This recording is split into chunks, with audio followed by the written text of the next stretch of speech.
ప్రముఖ యూట్యూబర్ ప్రణీత్ హనుమంతు అలాగే అతని టీం చేసినటువంటి వికృత చేష్టలు రెండు తెలుగు రాష్ట్రాల్లో సంచలనంగా మారాయి. తండ్రి కూతుళ్ళ బంధం మీద అత్యంత అమానుషంగా అత్యంత క్రూరంగా వారు అసభ్యకరమైనటువంటి పదజాలంతో కొన్ని కమెంట్లు చేసినటువంటి వీడియో ఇప్పుడు సోషల్ మీడియా మాధ్యమాల్లో చక్కర్లు కొడుతున్నటువంటి నేపథ్యంలో తెలుగు ప్రముఖ హీరోలు అతని టీంని ఖండిస్తూ ఇప్పుడు కొన్ని వీడియోలు చేస్తూ ఉన్నారు. సాయి ధరమ్ తేజ్ పిల్లల తల్లిదండ్రులను ఉద్దేశించి ఆయన ఒక విజ్ఞప్తి చేశారు. పిల్లల తల్లిదండ్రులు పిల్లలకు సంబంధించినటువంటి వీడియోలు ఏవైతే ఉంటాయో అవి సోషల్ మీడియాలో అప్లోడ్ చేసేటప్పుడు ఆచితూచి వ్యవహరించండి.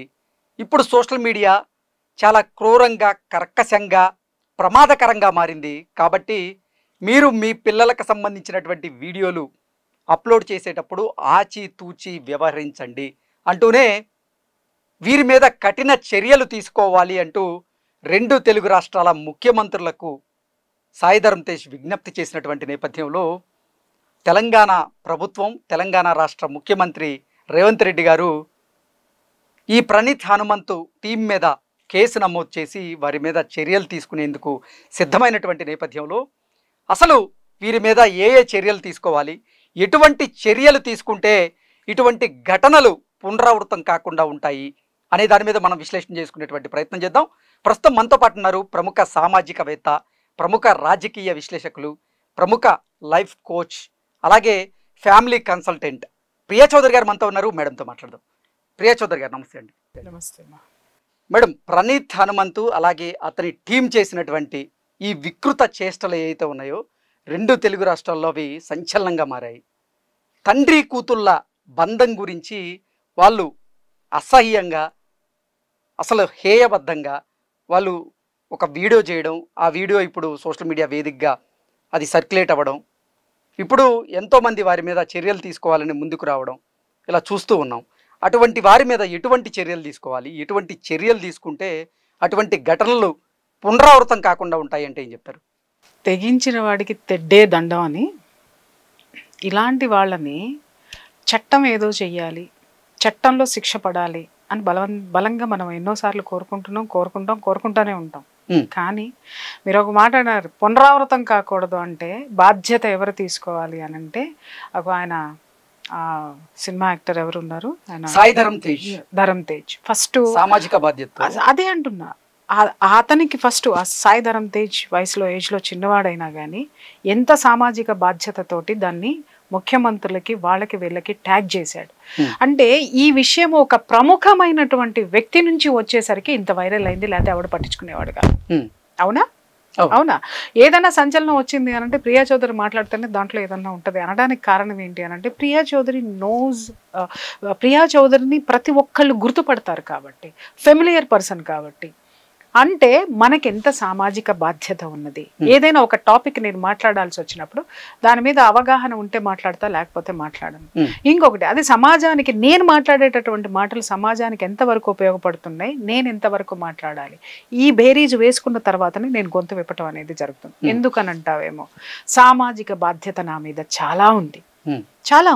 నేను ఏది చెబితే అది ఫాలో అవుతారు, నేను ఏది చెబితే అది వింటారు. నేను చెప్పిన దాని గురించి ఆలోచించేటటువంటి సంఖ్య లక్షల్లో ఉంది. కాబట్టి నేను ఒళ్ళు దగ్గర పెట్టుకొని ఈ పని చేస్తున్నాను, కాబట్టి ఈ విశ్లేషణ అనేది చేస్తున్నాను. కాబట్టి ఇన్ని సంవత్సరాలైనా జనము నన్ను ఆదరించడానికి కారణము, ఫాలో అవడానికి కూడా కారణం. సాయి ధరమ్ తేజ్ కూడా ఇవాళ చేసింది అదే. నేను కొన్ని నంబర్ ఆఫ్ ఎపిసోడ్స్లో నేను మాట్లాడుతూ ఉంటాను, గొంతు విప్పండి, నోరు విప్పండి, నోళ్ళు పడిపోయినాయా, ఎందుకు మాట్లాడరు, ఎందుకు చెయ్యరు, నా ఇంట్లో ఏసీ ఉంది కదా, నాకు కార్లు ఉన్నాయి కదా, నాకు డబ్బు ఉంది కదా, నాకెవడెట్లా పోతే నాకేంటి, ఎవడేమైతే నాకేంటి అంటే ఎన్నో చర్యలు మన దగ్గరకు వచ్చినప్పుడు మన గొంతుకలను కూడా, ప్రముఖుల గొంతుకలను కూడా మనం చూసాం. ప్రముఖులు చేయవలసినటువంటి పని ఏంటి అనంటే సామాజిక బాధ్యతని వాళ్ళ భుజాల మీద వేసుకోవాల్సినటువంటి అవసరము ఎంతైనా ఇవాళ ఉంది. ఒకటి ఇందాక ఇక ఈ దరిద్రాల గురించి మాట్లాడవలసి వస్తే, ఈ గ్రూప్ దరిద్రులందరినీ గురించి మాట్లాడాల్సి వస్తే, నాకు నిన్న ఎవరో పెట్టారు, నిన్నటి వరకు నాకు తెలియదమ్మా, ఎందుకంటే నేను నా బిజీలో నేనున్నాను, నేను తక్కువ నేను యూట్యూబ్ చూడడం అనేది కూడా చాలా తక్కువ చూస్తాను. నేను మీ దృష్టికి తీసుకొద్దాం అనుకున్నా మేడం 2 days. ఎవరో నాకు పెట్టారు, మేడం అసలు దీని మీద మీరు అసలు ఇంతవరకు ఎందుకు స్పందించలేదు అని అంటే, జస్ట్ అప్పుడు నేను చూశాను, నేను ఏంటిది అసలు ఈ టాపిక్ ఏంటి అని చెప్పేసి అన్న తర్వాత అప్పుడు నేను చూడడం జరిగింది. చూసిన తర్వాత నిజంగా జుగుప్సాకరమైనటువంటి అంశాలు దాంట్లో ఉన్నాయి. ఇంకొకటి ఏంటి, అసలు వీళ్ళెవరు అనేది నేను అప్పుడు చూశానమ్మా. ఎందుకంటే నేను నా దగ్గర కొంత సమాచారం లేకుండా నేను వచ్చి మాట్లాడడం అనేది నేను ఏ రోజు నేను చేయను. చూస్తే నిజంగా ఒక్కొక్క వెధవని చెప్తున్నాను కదా, రోడ్డు మీద నిలబెట్టి గుడ్డలోడ తీసుకొట్టాలి ఆడైనా మగైనా.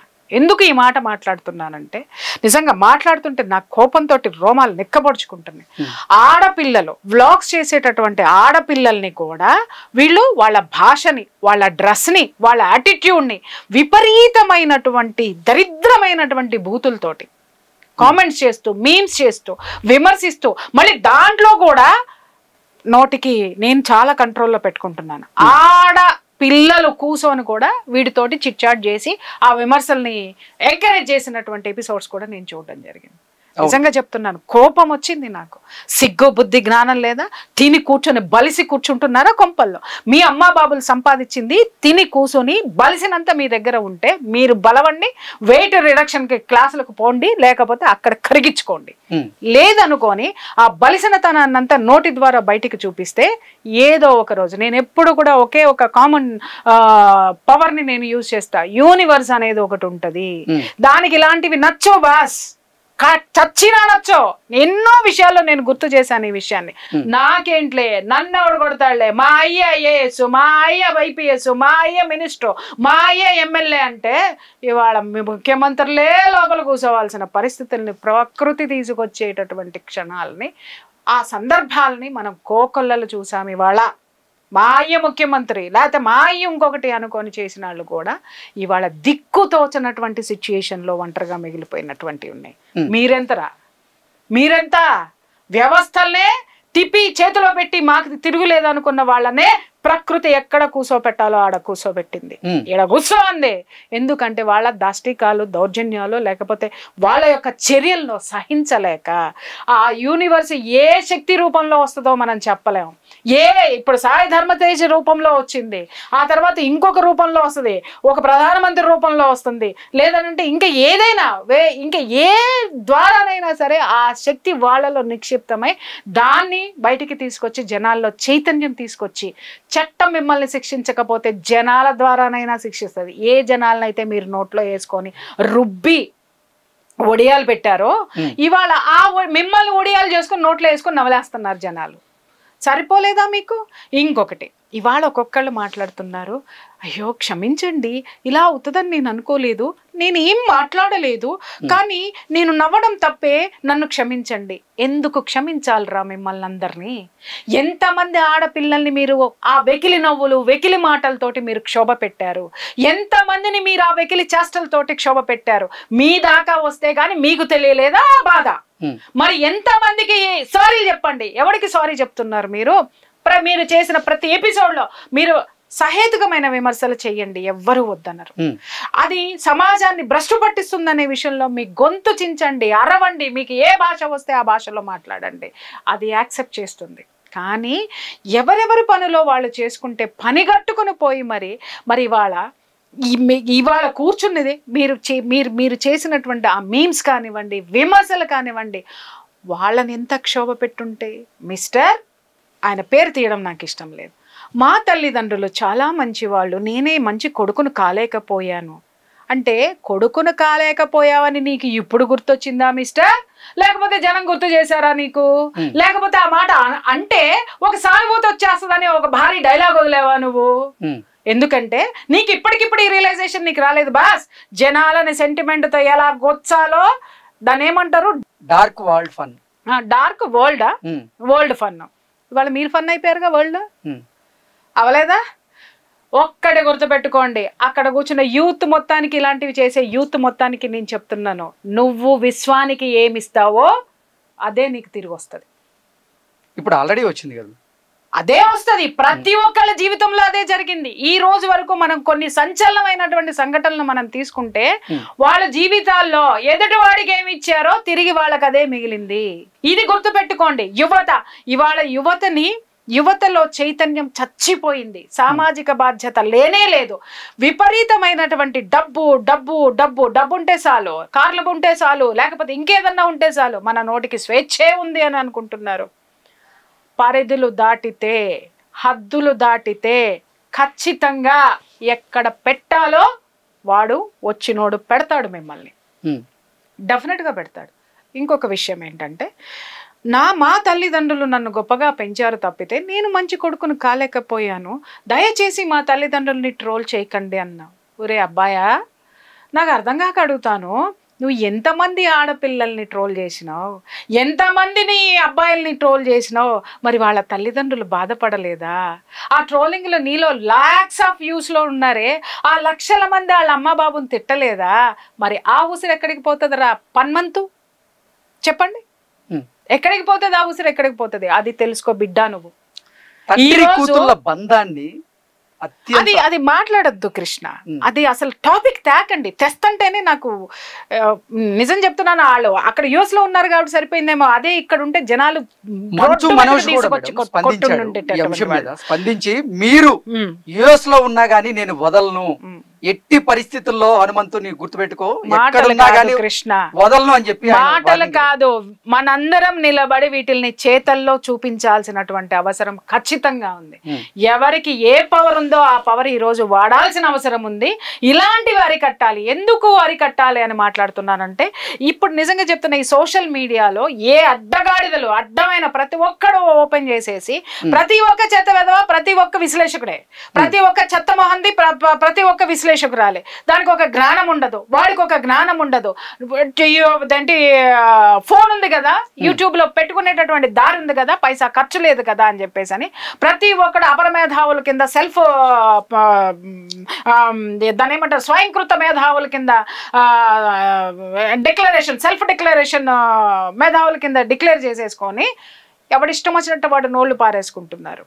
ఇంకొక విషయం కూడా నేను చెప్తున్నాను, ఇక్కడ దీనికి గైడ్ లైన్స్ లేవు సోషల్ మీడియాకి. ఖచ్చితంగా మనం పోరాడాల్సింది, డెఫినెట్ గా నువ్వైనా నేనైనా తెలిసి తెలియక చాలా తప్పులు చేస్తూ ఉండొచ్చు. ఈ గైడ్ లైన్స్ అనేది మాత్రం చాలా అవసరము. ఈ ప్రముఖులందరికీ కూడా చెప్తున్నాను, ఈ రోజు నేను కూడా రిక్వెస్ట్ చేస్తున్నాను గవర్నమెంట్ కి, దయచేసి సోషల్ మీడియాకి గైడ్ లైన్స్ తీసుకురండి.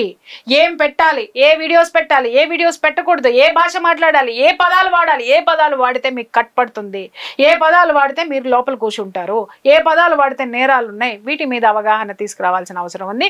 మనం డిమాండ్ చేయాల్సింది ఏంటి అనంటే, ఖచ్చితంగా సోషల్ మీడియాకి గైడ్ లైన్స్ తీసుకురావాలి.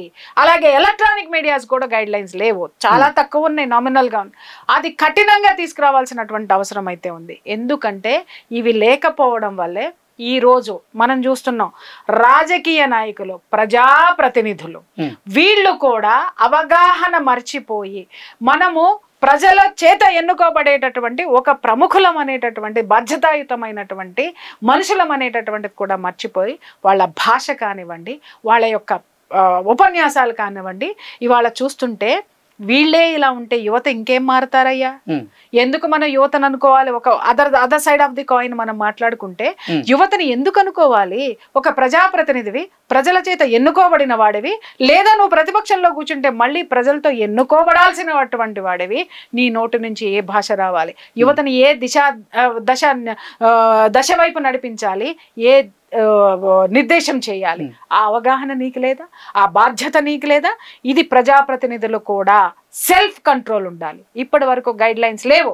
కనీసం అట్లీస్ట్ మేధావులు అనుకునే వాళ్ళమో, నాలాంటి వాళ్ళమో, ఇంకొకళ్ళమో, అందరమో కూడా సెల్ఫ్ కంట్రోల్, అలాగే సెల్ఫ్ దాన్ని ఏమంటారు, బాధ్యత అనేది మాత్రం ఖచ్చితంగా తీసుకోవాల్సినటువంటి అవసరం ఉంది. ఈ విషయాన్ని మనం కూడా జాగ్రత్త పడాల్సినటువంటి అవసరం ఉంది. మీడియా ఇప్పుడు ఎటువంటి ఈ టీం మీద ఎటువంటి చర్యలు తీసుకోవాల్సిన అవసరం ఉంది? నేను ఒకటే చెప్తున్నాను, వీళ్ళెక్కడ మళ్ళీ దునియాలో మళ్ళీ మీడియాలో కనపడకూడదండి. నంబర్ 1. రెండో విషయం ఏంటంటే వీళ్ళకి పడ్డ శిక్షలు ఏవైతే ఉన్నాయో దాన్ని మీడియా పదే పదే చూపించాల్సిన అవసరం ఎంతైనా ఉంది. తర్వాత వాళ్ళ ఫాదర్ మదర్ చాలా మంది మాట్లాడుతున్నారు తల్లిదండ్రులు ఏం చేస్తారండి అని. ఒక విధంగా నేను తల్లిదండ్రుల్ని సమర్థిస్తాను, ఎందుకంటే చెట్టంతా ఎదుగొచ్చిన వెధవల్ని తల్లిదండ్రుల్ని కంట్రోల్ చేయలేరు. కానీ ఇంకొక విధంగా నేను చెప్తున్నా, అది సామాన్యులకైతే సాధ్యపడదు. కానీ మీరు ఒక బ్యూరోక్రాట్స్, మీరు ఒక ఉన్నతమైన స్థితిలో ఉన్నటువంటి తల్లిదండ్రులు, మీకెందుకు చేత కాదు అంటే మీరే తయారు చేశారా మీ బిడ్డనిలాగా? చెప్పండి. ఈ రోజు ఎంతమంది ఆడపిల్లల్ని మీ బిడ్డ అసహ్యకరమైనటువంటి పదజాలాలతో మాట్లాడాడు, ఎంత అసహ్యకరమైనటువంటి వీడియోలు చేశారు, ఎంత అసహ్యకరమైనటువంటి మీమ్స్ చేశారు. మిస్టర్ అండ్ మిసెస్ వాళ్ళ తల్లిదండ్రులకే నేను రిక్వెస్ట్ చేస్తున్నాను. This is my humble request. దయచేసి మన దృష్టికి రానంత వరకు, మనం పట్టించుకోనంత వరకు మన తప్పులేదు. ఇప్పుడైనా ఆ వీడియోస్ని డిలీట్ చేయండి, ఇప్పుడైనా వాళ్ళు మీడియాలో లేకుండా చేయండి. దయచేసి వాళ్ళను మూసుకొని ఇంట్లో కూర్చోపెట్టండి. ఇది తల్లిదండ్రుల బాధ్యత.